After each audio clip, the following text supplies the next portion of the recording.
Mel Robbins is the evil genius of marketing. For the last few weeks, I've been trying to understand why Mel Robbins is so astoundingly popular. She displaced Joe Rogan as the top show in the world a few months ago, and I wanted to know how that happened. And I sort of got stuck on her free use of one of the most powerful phrases in the English language. I love you, and I love you. I believe in you. I love you. I love you. I love you too. I love you. And I love you. I love Congrats you. and everything. I love you. I love you. Every time I hear her say it, a little part of me dies inside. Because Mel Robbins has never met you. She has no real relationship with you. And she can't love you because love is more than a vibe. And yet, there's a certain genius as to how she makes her audience believe that she's actually their friend. Hey, it's your friend Mel. I am so excited that you're here. Everything that she does in her show is designed to manipulate you to take very specific actions that ultimately have made her immensely wealthy and influential. I would love it if you would hit the subscribe. That would really make me feel like I'd matter. In this video, I'm going to explain how Mel Robbins effectively weaponized marketing and psychological techniques to become one of the most popular people on the internet. I'm going to tell you how I think that she is an evil genius who is so good at maximizing parasocial relationships that it gives me this perverse sort of respect for what she has been able to accomplish. To quote her recent guest and fake former monk and one of the most prolific spiritual hucksters in the wellness world today, Shetty, the switch for envy is study. If you're jealous of someone, if you're envious of someone, study them. 100%. Yeah. I love that. And that's exactly what I did. As someone on YouTube who has spent the better part of 2 years studying liars and cheats and charlatans in a universe of grifty social media stars, pseudoscientists, and crooked financial schemers, I'm going to have to lay a few cards on the table about where I'm coming from personally. It's something that Shetty and Robbins have correctly exposed about my own motivations. I am envious of Mel Robbins and Jay Shetty's ability to win the attention economy. I lament the fact that people who deal in exposing lies face an ever uphill battle, while influencers who spew spiritual and emotional platitudes find very few barriers to enriching themselves. I am jealous of the attention they get, and I'm in awe of the effectiveness of their marketing, just like I would be if I was watching someone fold very intricate origami. Somehow they have managed to transform every statement out of their mouths into subtle prompts for their audience to work for free to increase their fame. It's manipulative, it's diabolical, and the purest example I've ever come across of evil genius in action. This is a bit of a longer video, but please stay to the end because there are some big payoffs, whether you just want to know how deep their game actually goes, or, I guess, a direct outline of how you can deploy their tactics for yourself to maximize social reach.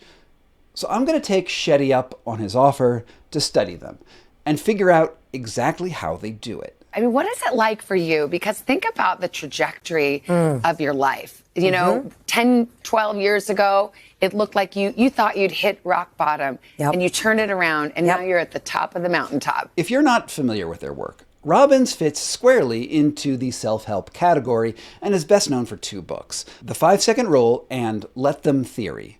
In The 5-Second Rule, she argues that when you come up with an urge to do something, you have to start taking an action within 5 seconds of having the thought, or you will be overcome by sluggishness and never get anything accomplished at all.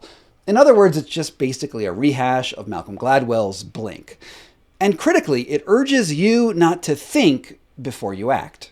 Her second big idea is Let Them Theory, which she describes in one sentence on her website as, when you let them do whatever it is that they want to do, it creates more control and emotional peace for you and a better relationship with the people in your life. Here's her describing it herself. The next time you feel left out, your friends all go out to brunch together and they don't invite you. Let them. Or maybe the person you're dating doesn't want a commitment. Let them.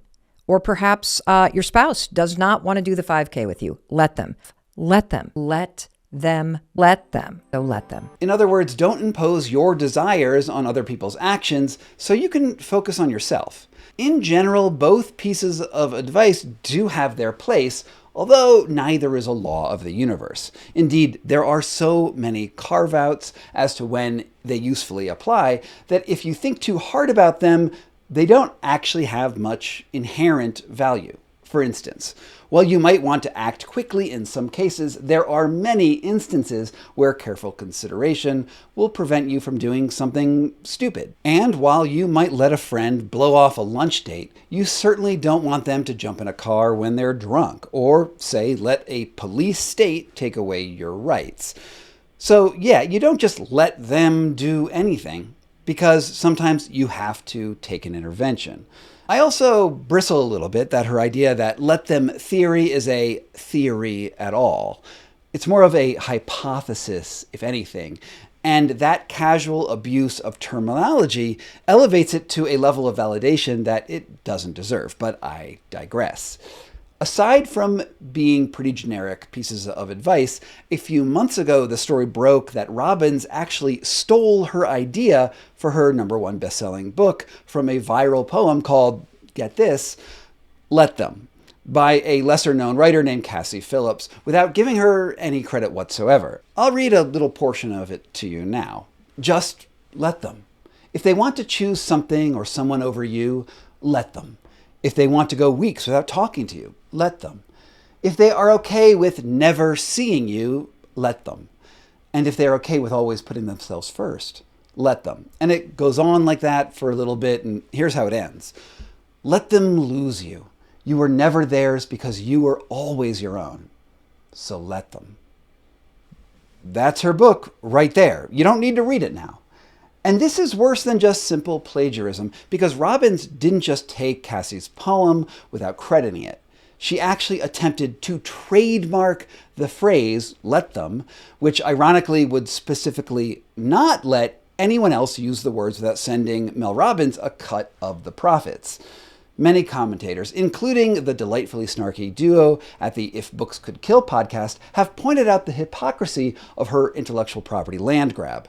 In fact, let me just run a clip from their recent show because they really drive home the point that I'm trying to get to about how she markets her ideas. Maybe it was indirect, maybe it wasn't from the poem itself, but it's very obvious that this is the same idea lifted. Yeah. Here's her response when confronted by the New York Post. When asked about the timeline allocations, Robbins reiterated, people can obsess over any detail, but the facts are simple. I've not seen her poem, I have not read her poem, and it was not and will never be the source of inspiration for my book. This is nonsense. I've spent 10 years shining a light on other people's work, so the allegation that I would steal someone else's work is ridiculous. As I write in the let them theory, you cannot control what people say, do, feel, or choose to make up about you. People can say anything about you, at schools, at work, on the internet, and you can't control it. Let them. Oh, she's good. She turned it into marketing for the concept. She fucking turned it into self-promotion. Yes. You can already see the dangers of let them now. Oh, yeah. She's using it to gaslight you about whether she stole the idea itself. Yeah. Maybe that's the most succinct example of how Robbins's mind actually works. Absolutely everything is a marketing opportunity. No matter the conversation, no matter how bad it makes her look, or the obvious evidence, Robbins always finds a way to turn the conversation back into a call to action to get the audience to spread her gospel. Take, for instance, the beginning of a typical Mel Robbins podcast. After a spicy intro with tantalizing clips, and then a request to bump up her numbers and subscribe and like, she promises that this show that you're listening to right now, above all of her other shows, is special. Let's dive in to today's episode. Hey, it's your friend Mel, and I am absolutely thrilled that you are here. The conversation today is going to be extraordinary. You know, it's always such an honor to spend time with you, to be together with you, and this is classic priming of the pump, or maybe it's just Pavlovian conditioning. She is giving you a personal compliment for taking an action that directly benefits her bottom line. And the way she does it is designed to speak to your emotions and not your brain. Lest I need to remind you, you don't actually know her. She is not your friend, and this intimacy journey is just getting started. if you're a brand new listener, I also want to take a moment and personally welcome you to the Mel Robbins podcast family. I'm thrilled that you're here, and I'm thrilled that you hit play on this particular episode because it's going to be extraordinary. It's going to be exactly what you need to hear. At this point, you're not her friend anymore. You're a family member. And somehow this extremely wide, broadcasted show that goes out to millions of people is somehow also specifically tailored to you? Again, this is impossible. That's not how reality works. But the technique is designed to appeal to particularly lonely, gullible, or vulnerable people who are willing to suspend their rationality for the fantasy of being friends with an influential person. And then there's this part where she starts promising that she actually knows something about you and how that personal knowledge will somehow change your life. And because you hit play on this episode, I already know something about you. I know that you're someone who values your time because you're making time to listen to a conversation that will give you greater clarity, purpose, and direction. I also suspect that you're looking for some answers, for a way to make sense of what's going on in your life and for guidance on how to move forward. Incidentally, when I listened to her show, she decidedly got me all wrong because I am only here to dissect her tactics. After love bombing you for like a full 3 minutes, she sets up herself as the answer to your very personal looming questions. She's the friend and guru that you always needed. You're already falling under her spell. And next comes one of the sneakiest calls to action that I've ever heard.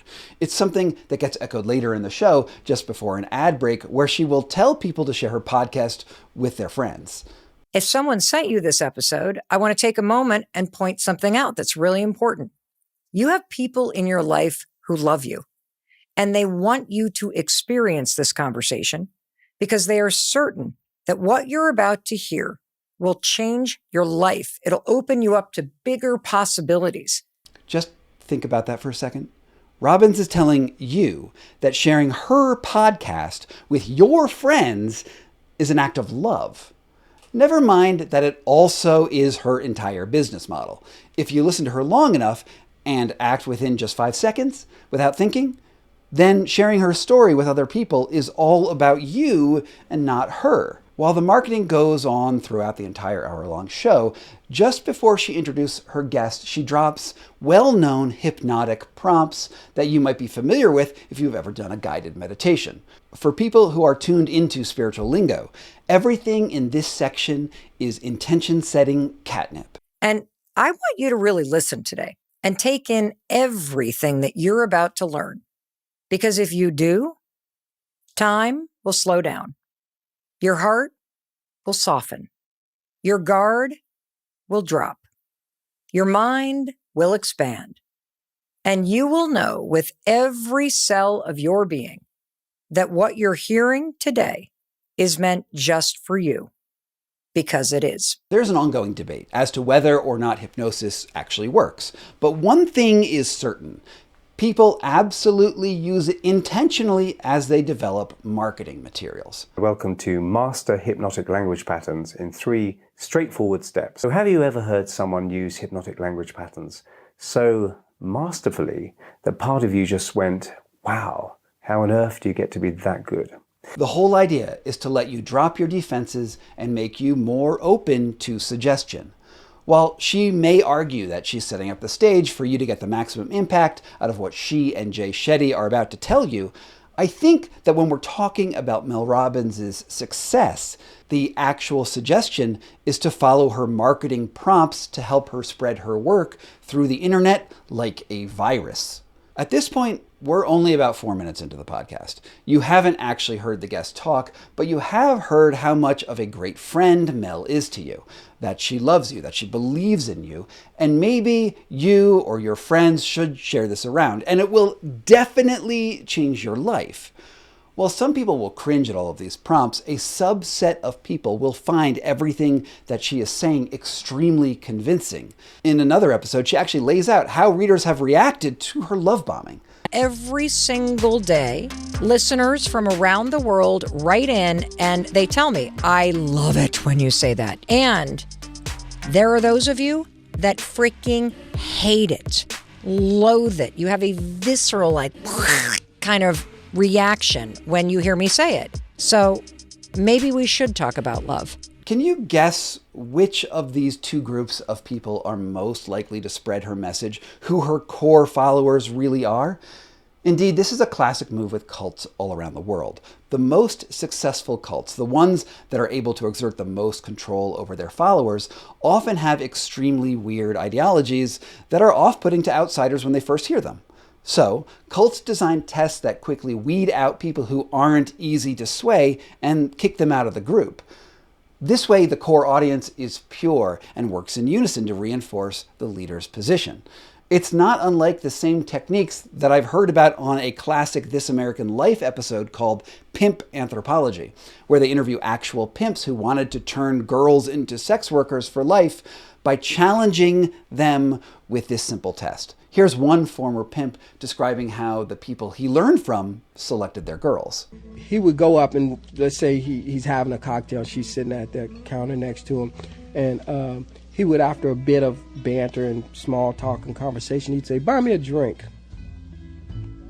Now, obviously, some girls would automatically say, "Buy your own drink," or "You buy me a drink." But some women would buy him a drink. That's the little kind of probing stuff that people do. You see, because just do 5 minutes of just little conversation, now all of a sudden he's seeing that he can exert his will over this woman, that she, in a not even in a conscious way, is basically giving in to his will. And this whole time, Mel Robbins has been asking you to buy her a drink. If you believe that it's possible for someone who doesn't know you, has never met you, has no connection to you, can actually love you or be your friend, well, then she's hooked you, and you're already on the road into giving into her will. And again, I have to admit, I'm sort of in awe of how well she actually deploys all of her prompts and nudges to turn you into her podcast minion. On the flip side of love bombing is the way that she also weaponizes vulnerability, usually her own, but also her guests. At the top of Spotify, she is currently highlighting this conversation titled #1 Neurosurgeon, How to Manifest Anything You Want and Unlock the Unlimited Power of Your Mind, which of course you should not get confused with the #1 neuroscientist. After listening to this, your brain will not be the same. Apparently, she deals with a lot of #1 neuro experts. In that first episode, she talks to Stanford neurosurgeon Jim Doty about the power of positive thinking, which has been a subject on this channel before. What completely blew my mind was that after her 5-minute intro, Doty inexplicably breaks into tears. I understand the pain people go through, and very deeply. So I'm very attuned to that.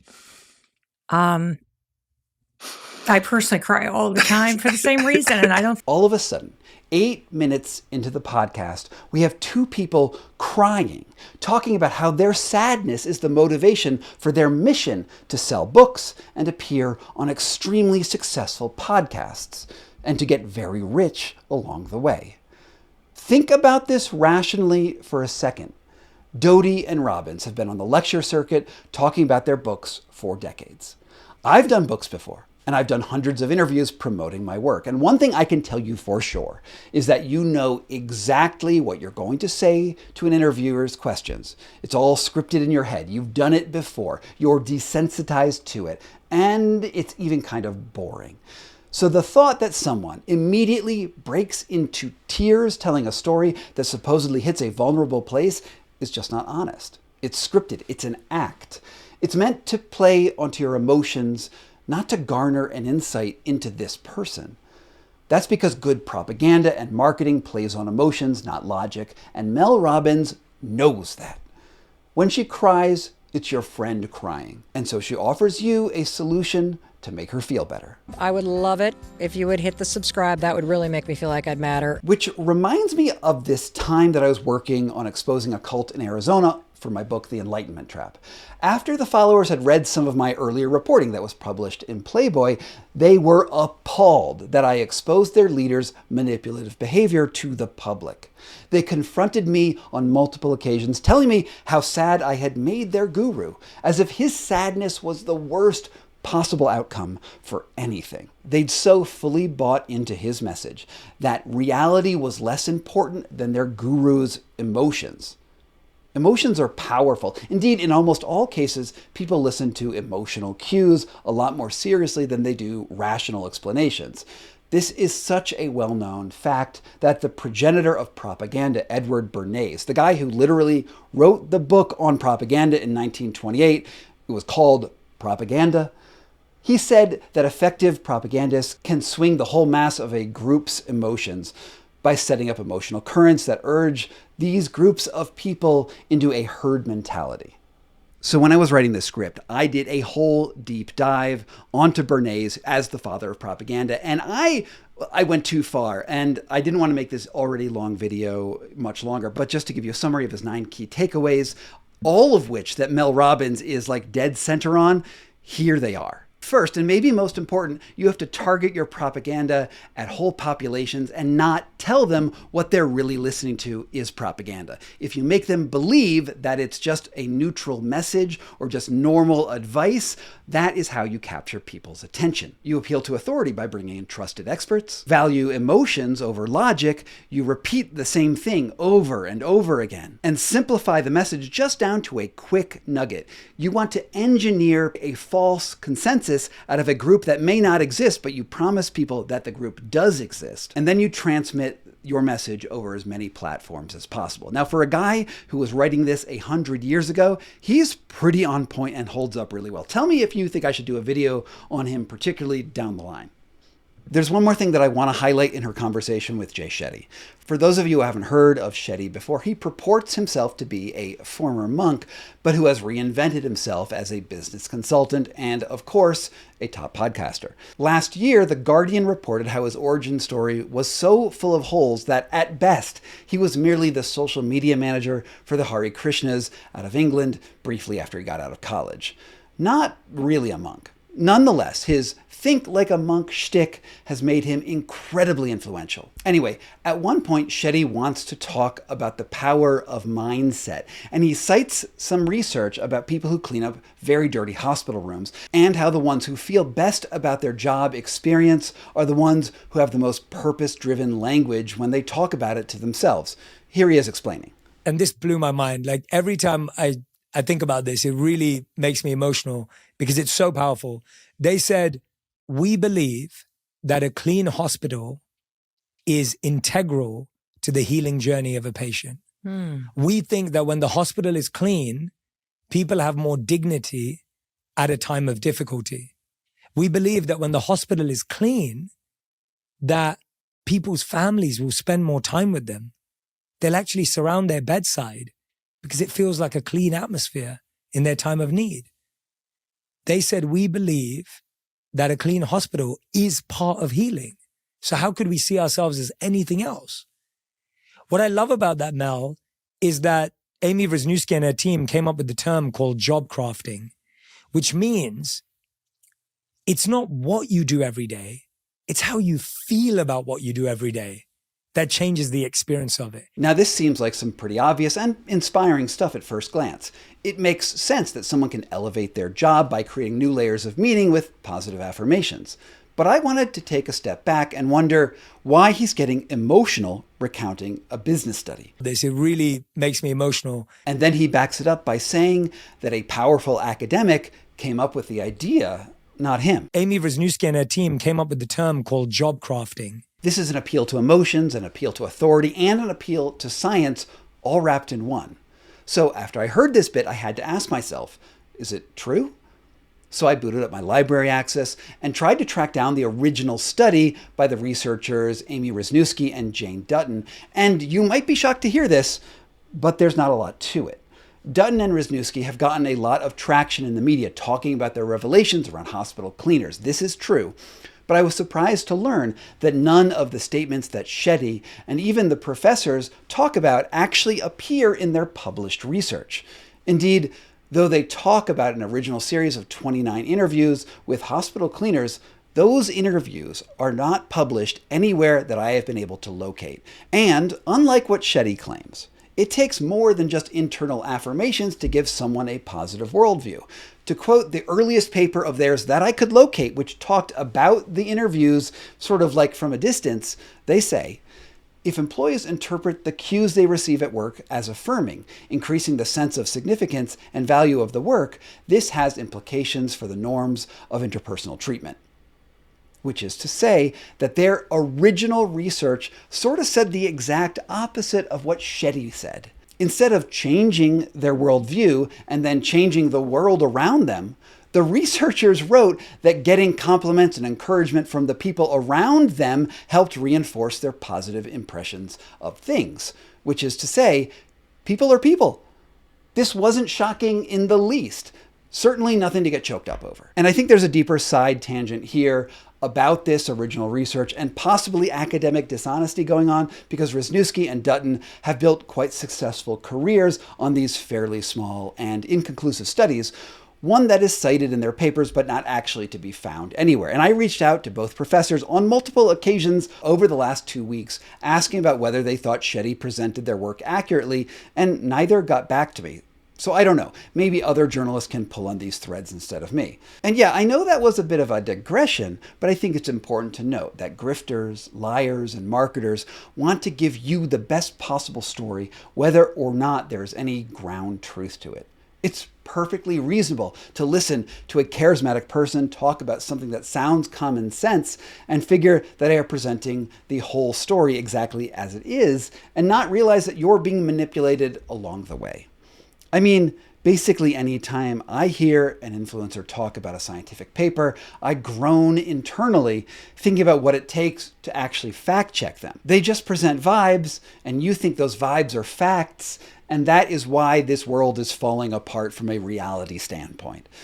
To bring this back to where we started with Robbins, she ends her conversations with Shetty thinking about all of the teachers that have helped them in the past and how we should all have gratitude for the people who contributed to our own success. Then she predictably says this. You could share this episode, this conversation with people that you care about and tell them how much this conversation made you think of them and realize how much you love them. The lesson here is that everything Mel Robbins says is a sales pitch for her own show. Her entire presence is an intricate origami construction with every positive thought and emotion perfectly tuned to create concrete calls to action that promote her own brand to the world. And it's effective. And now you know how she does it. And here is where I want to get back to my initial impetus for putting this report together in the first place. Do I envy Mel Robbins? The switch for envy is study. If you're jealous of someone, if you're envious of someone, study them. And I know we've had so many conversations where we've both taught each other so much stuff. One of the most common criticisms I get on this channel, in the comments, ones that no doubt are below this video right now as you watch it, is that all I do is tear down people because I'm jealous of their success. They tell me in one way or another that it's harder to create something than it is to tear it down, and that tall poppies are the ones that are most likely to get their heads lopped off. They suggest that I'm motivated by jealousy and I'm using a critique of a popular person to build up my own credibility. Here's my feeling to that critique. I think Mel Robbins, and for that matter, everyone who trends at the top of the griftoverse, is doing a disservice to society. Yes, by virtue of being on this platform, I do want people to pay attention to what I have to say. I also want a career where I tell the truth to the world as I see it, which involves making money from advertising revenue and my amazing subscribers on Substack and Patreon who keep my mission viable. So yeah, there is part of me that is jealous of the fact that people like Robbins and Shetty have captured the attention of huge groups of people who are willing to listen to affirmations and bullshit instead of the hard facts of reality, where not everything comes down to just what feels right. I want to be in a world where things are right. What I've learned from Mel Robbins and Jay Shetty and Andrew Huberman and so many other people that I've covered here by studying them is that they are true masters of the parasocial relationship. A relationship where you think you know them when in reality you don't. And having known many of these grifters personally, I can tell you that what they present to the world is very different from how they act. And the content of their message is at best simply pedestrian affirmation and common sense, and at worst manipulative psychological tricks that leave people less resilient in a complex world. Personally, when I meet someone who is a liar, who promises impossible results and pretends to be my friend when they're only in it for themselves, I do not want to be closer to that person. I want to be as far away as possible. You, however, are able to make up your own mind.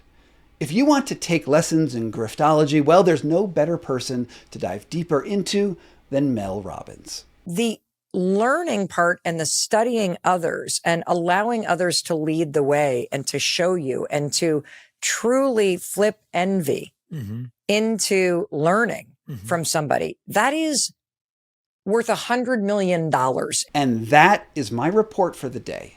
Thanks so much for watching this video. I've done a ton of related content on the grifters and charlatans all around the world, and I'd love you to check out this video that I did on the grifter behind that supplement company that you've probably seen called Athletic Greens.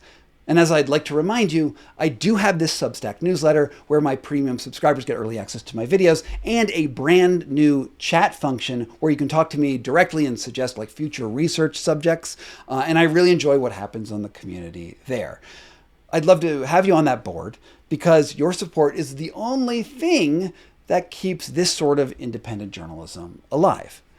Thanks so much for watching, and until next time, from Pokey Bear LLC in Denver, Colorado, this was Scott Carney Investigates, Mel Robbins, and Jay Shetty. Thank you so much for all of my supporters on Patreon and on Substack who make this work possible. The contributions you give keep this sort of independent journalism on the air, and I really just could not do it without you. If you want to get early access to my work and get your name on the honor roll right over there, please sign up at the links down below. From Pokey Bear LLC in Denver, Colorado, this was Scott Carney Investigates.